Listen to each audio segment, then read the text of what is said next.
Assalamualaikum warahmatullahi wabarakatuh. Hai, apa kabar semua? Kembali lagi bersama saya Sarah. Di sini langsung saja kita masuk ke materi pembahasan. Apa itu Konstitusi Madinah? Nah, dari apa yang pernah saya pelajari sebelumnya, Konstitusi Madinah merupakan piagam perdamaian untuk menyatukan kabilah atau suku-suku yang pada awalnya itu mereka masih bersifat kesukuan dan emang sering berada dalam konflik gitu. Yang termasuk di dalamnya itu seperti kebijakan dan juga prinsip kenegaraan Nabi Muhammad SAW yang sangat demokratis dan manusiawi dalam bingkai spiritualitas dengan menegakkan nilai-nilai persaudaraan, keterbukaan, persamaan hak, penghormatan hak-hak asasi manusia, dan juga penegakan hukum. Nah, perdamaian yang ada itu nggak terlepas dari adanya konflik-konflik yang emang turut melatarinya. Maka dari itu, di sini saya akan memaparkan mengenai latar belakang dari Konstitusi Madinah, isi serta tujuan dari Konstitusi Madinah.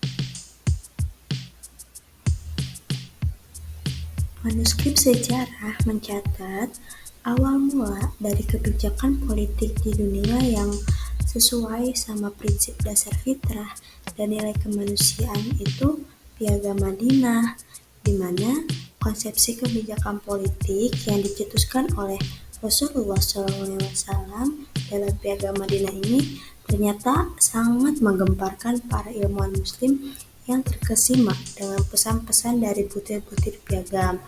Bahkan orang non-muslim yang kerap kali memusuhi Islam itu sering terjerat dalam keindahan pesan Piagam Madinah. Namun demikian, jika kita bisa menelusuri lebih dalam, Piagam Madinah ini ternyata bukanlah hasil pemikiran manusia biasa loh, melainkan terinspirasi dari pesan-pesan Al-Quran. Jadi, sangatlah wajar kalau misalnya salah satu butir Piagam Madinah ini menunjukkan bahwa kekuasaan tertinggi dalam menentukan hukum adalah Allah dan Rasul-Nya.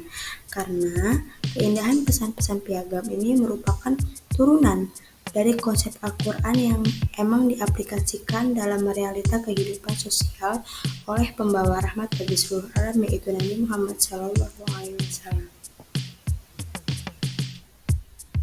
Ketika perjuangan dakwah Nabi Muhammad SAW di Mekah ini mengalami jalan buntu, maka dari itu Rasulullah mengajak kaum muslim di Mekah yang masih berjumlah sedikit untuk hijrah menuju Yathrib atau sekarang disebut dengan Madinah. Tentu dengan harapan bahwasannya dakwah Islam disambut lebih baik oleh warga kota tersebut gitu. Sedangkan di Madinah waktu itu dalam aspek sosial politik Madinah bisa dikatakan sangat berbeda gitu dengan Mekah. Kalau di Mekah itu mereka berada di bawah kontrol Quraisy, sedangkan di Madinah ini terdapat pemerintahan yang emang dibawahin oleh seluruh kabilah gitu.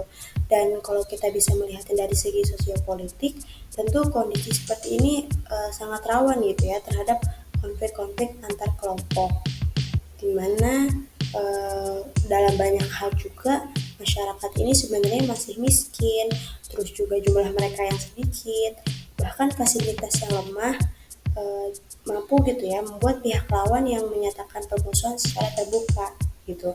Jadi Nabi Muhammad SAW ini tidak henti-hentinya untuk menyulut api semangat, tekad, dan iman ke dalam diri setiap sahabat.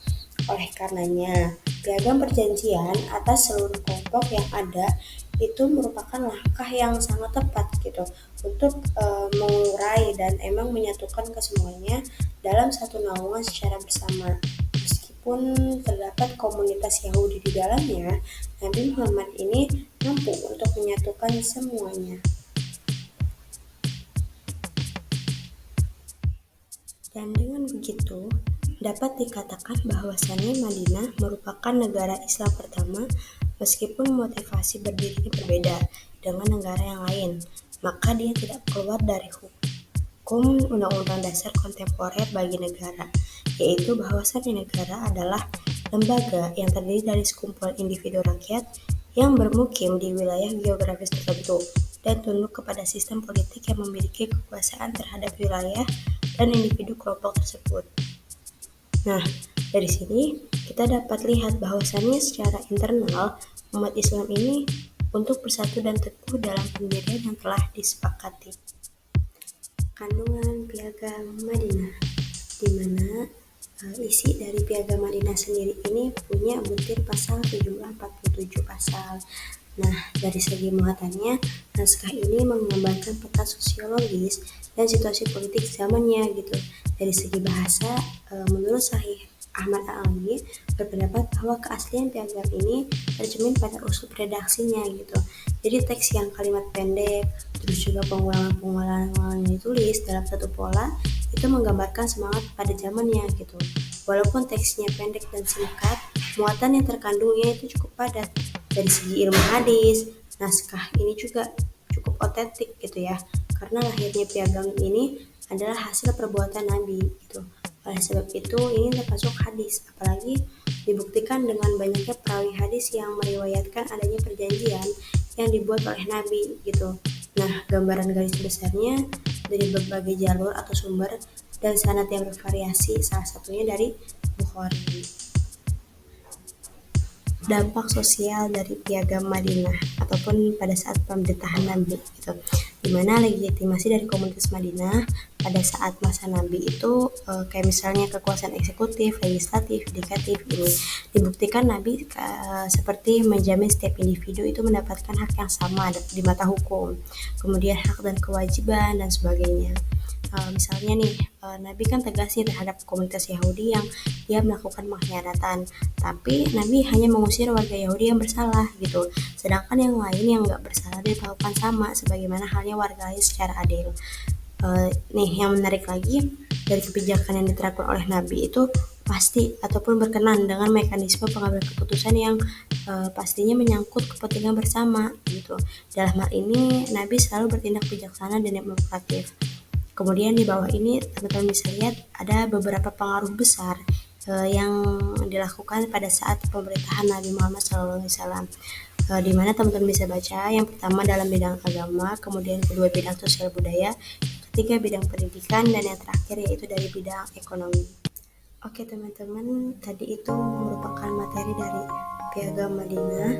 Sekarang saya akan menyimpulkan dari materi yang telah kita bahas tadi, bahwasannya sekalipun bentuk Piagam Madinah ini bisa dikatakan sederhana gitu ya, namun pasti tentunya dapat dipandang otentik gitu. Dari prinsip-prinsip yang terkandung di dalamnya juga dianggap masih tetap aktual gitu ya untuk masa kini dan masa yang akan datang dalam menentukan kebijakan-kebijakan politik ketatanegaraan, di mana naskah Piagam Madinah yang terdiri dari 47 pasal ini kemudian dianggap sebagai warisan historis ataupun warisan sejarah yang amat berharga di kalangan umat Islam sendiri gitu. Pandangan demikian bisa dikatakan cukup rasional gitu ya, mengingat bahwasannya piagam menyebutlah memberikan dampak sosial yang luar biasa di kalangan komunitas Madinah bahkan pada perkembangan Islam selanjutnya. Oke, itu tadi materi pembahasan yang dapat saya paparkan. Kurang lebihnya mohon maaf. Wassalamualaikum warahmatullahi wabarakatuh.